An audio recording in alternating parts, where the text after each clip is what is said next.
This is your USMNT Abroad weekend update from January 3rd to January 5th of 2025.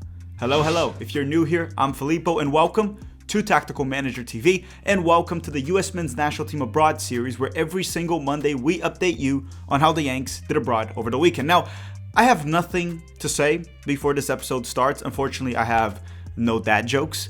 But all I'm going to ask is for you to smash the like button right now. If you haven't already, help us hit 1,000 likes in the very first US Men's National Team Abroad episode of 2025. And then as always, drop a random comment in the comment section because it just gives us a fake boost in the YouTube algorithm. Okay? Roll the episode.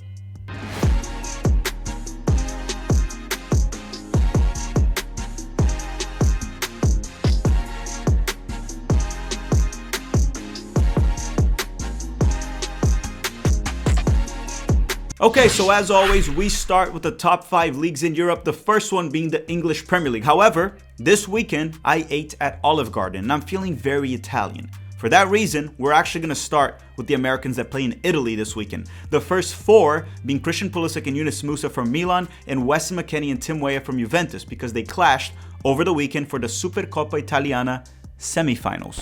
And on Friday, Christian Pulisic started and played the full 90 minutes for Milan during their 2-1 comeback win over Juventus in the Supercoppa Italiana semifinals. As for Weston McKennie, he started for Juventus and played 86 minutes as a left back. Now Musah, he came off the bench around minute 56 for Milan, and Tim Weah came off the bench around minute 86 for Juventus. Okay, so how did the Americans do? And why don't we start with Christian Pulisic? And let's put it this way. Christian Pulisic was the man of the match. That is a fact. He got the award. But the performance itself was not great. He actually looked a bit rusty, which makes total sense. I mean, he was out for roughly a month due to injury, but he was the man of the match because he was the player that changed the outcome of this game. Milan looked lost, disjointed. Let me just cut right to it. They looked like shit. And they were down 1-0 until the moment where Pulisic was able to draw a penalty kick around minute 69. Nice. Very nice. And then Pulisic took the penalty kick that he was able to draw and he converted it. On top of that, he did great work throughout the match, pressing and tracking back to help on defense while playing as a right winger. So look, take into account the fact that Christian Pulisic was out for a month and he came back rusty, but making a tremendous impact. I would say this was a very positive and extremely encouraging performance. Now let's talk about Musah because he also had a meh performance off the bench, but he was actually decisive as well. And I mean, Musah was pure luck. But I'll put it this way. Milan would not have won this game without Musah's luck. So if there's one advice that I can give any kids these days, is kids, listen, it's better to be lucky than good. I'm great at giving advices. So what actually happened was that Musah tried a cross from long range. And it was actually a good ball. The thought behind it was good. But that led to the goalkeeper coming off his line, and then the ball took a deflection, catching the goalkeeper completely off guard, out of his position, and going into the back of the net, giving Milan the 2-1 lead, and ultimately the win and a spot in the final of the Supercoppa Italiana. Now, as for Weston McKennie, he was fine throughout the game, mostly good on the ball, and he was even involved in the build-out that led to Juventus' goal. If I'm not mistaken, I think he got the hockey assist for that play. He had a few shaky moments on defense, and those moments were against Pulisic, Morata, and it was fine because, once again, McKennie's playing as a left back completely out of his position. He can play a left back position, but he's not a left back. We know that, and he would probably even be better as a right back. Nevertheless, I thought McKennie had a positive performance despite Juventus losing, but it was mostly on the ball, in possession. On defense, he was quite shaky a few times. As for Tim Weah, he was sent in late in the game as Juventus was desperate to get a late goal. There's not much to talk about there. He's coming back from injury, so I'm just happy to see him out there. As for Milan, they will play Inter Milan for the Supercoppa Italiana final this Monday at 2 p.m. Eastern Time. By the time you're watching this, Christian Pulisic might have already won his very first trophy with Milan. We'll see. It's not a massive trophy, but you gotta start somewhere. Baby steps. Baby steps.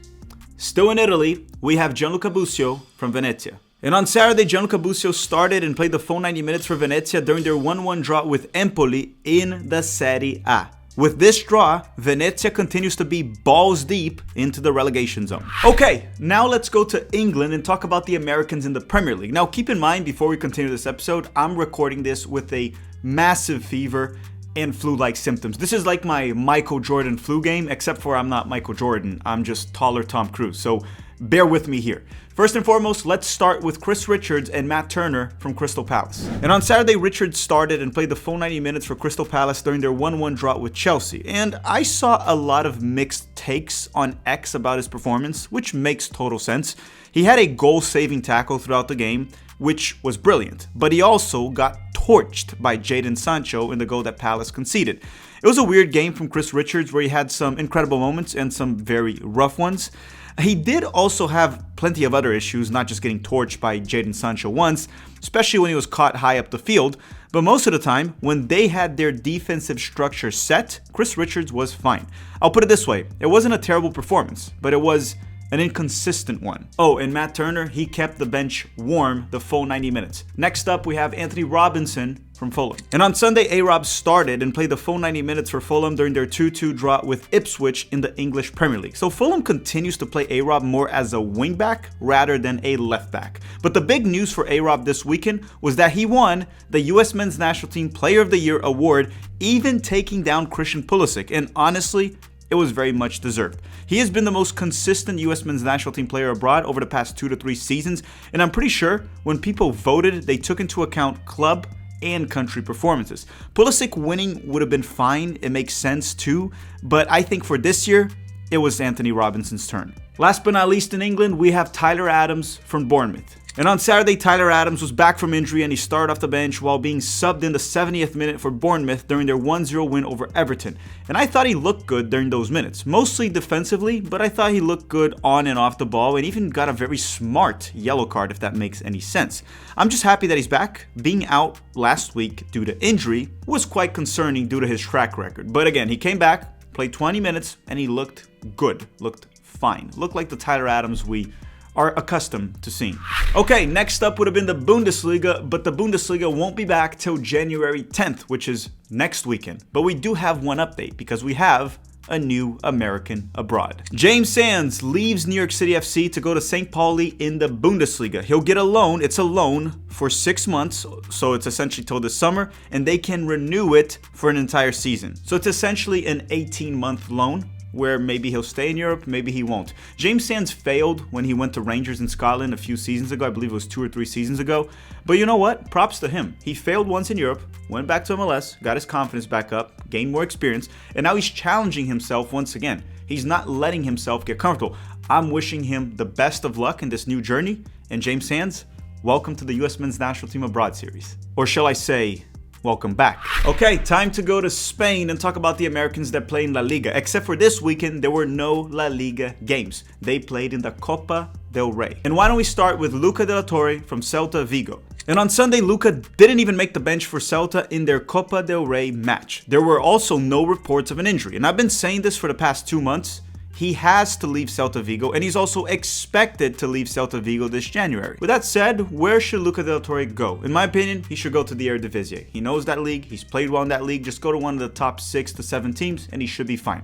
Next on the list, we have Johnny Cardoso from Real Betis. And on Saturday, Johnny started and played the full 90 minutes for Real Betis during their 1-0 win over Huesca in the Copa del Rey. I don't know, every time I say Copa del Rey, it just reminds me of Rey from Star Wars, and I really don't like that character. I thought it was a very stupid character. At least it was good in episode 7, but then 8 and 9 kind of ruined Rey for any Star Wars fan that actually cares about the franchise.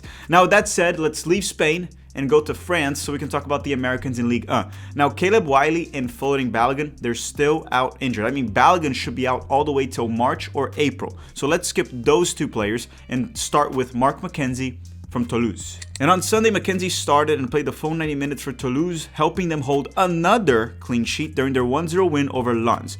Toulouse has struggled to score goals, but that's obviously not on Mark McKenzie. They only have 18 goals scored in 16 games. But their defense is ranked 5th in the league with only 17 goals conceded, and that's a big reason why they currently sit in 8th place, because the offense kind of sucks, but the defense has been quite good. And Mark McKenzie has been a key contributor to that defense that is among the best defenses in France. Mark has been having a tremendous season in France, that must be said. Next on the list, we have Tenor Tessman from Lyon. And on Saturday, Tessman started off the bench and was subbed in the 75th minute for Lyon during their 1-0 win over Montpellier. When he was subbed in, it was still 0-0, which means when he was subbed into this game, they were still chasing a late goal. The coach clearly trusts Tenor Tessman. And then obviously they got the 1-0 win, which means when he came on, it was 0-0. And then with Tenor Tessman on the field, they finally scored a goal late in the game and got the 1-0 win. Now, if you made it this far in the video, don't forget to drop a like. It's a great way to support the channel for free, and a random comment to boost us in that YouTube algorithm. And you know what? I think I'm doing all right for this flu game. You know, the fever is kind of killing me a little bit, but I've been doing okay. Next up would have been the Americans in the Eredivisie in the Netherlands, but the Eredivisie will only be back January 10th, so next weekend. Then we can talk about the PSV boys, but there is one update. Serginho Dest is expected to be back in training or full training this month. And if he's back to full training this month, I would expect him to be back for PSV in February. And if he's back for PSV in February, he should make it to the US men's national team camp in March. Okay, time to go back to England so we can talk about the Americans that play in the second division of England, the EFL Championship. The first one being Josh Sargent from Norwich. Well, Sargent is still injured. He's expected to be back this month. Apparently he's back in training, but he didn't return this weekend. So let's skip on Josh Sargent and talk about Brendan Aronson from Leeds. And on Saturday, Brendan Aronson started and played the full 90 minutes for Leeds during their 3-3 draw with Hull City. And Leeds still leads the EFL Championship. No pun intended right there. I'm just saying that they are still on the top of the table despite getting 2 draws in the past 2 games. Okay, now Ethan Horvath, he's still benched for Cardiff City. No updates there. Aidan Morris, he's still dealing with a knee injury. He should be back this month, but he still hasn't returned for Middlesbrough. And Haji Wright, apparently he's getting closer to returning from that nasty ankle injury. What the coach said is that he should be back in roughly 2 weeks. Now, still in the United Kingdom, we're going to go to Scotland and talk about the Americans that play for Celtic. And they are Cameron Carter-Vickers and Austin Trusty. And on Sunday, Carter-Vickers and Trusty both started and played the full 90 minutes for Celtic during their 3-0 win over St. Mirren. Trusty scored a header off a corner for Celtic, and this was actually the first goal he scored for Celtic ever since he arrived in Scotland earlier this season. So congratulations to Austin Trusty. Alright everyone, thank you very much for watching. Don't forget to drop a like before you go. Hopefully I'm back to normal next week, which I should be. It's 7 days from now. I'll be fully recovered. I'll be 100%, and I think I killed it today despite feeling like complete and utter crap. I want to thank you all very much for watching, and have a great day.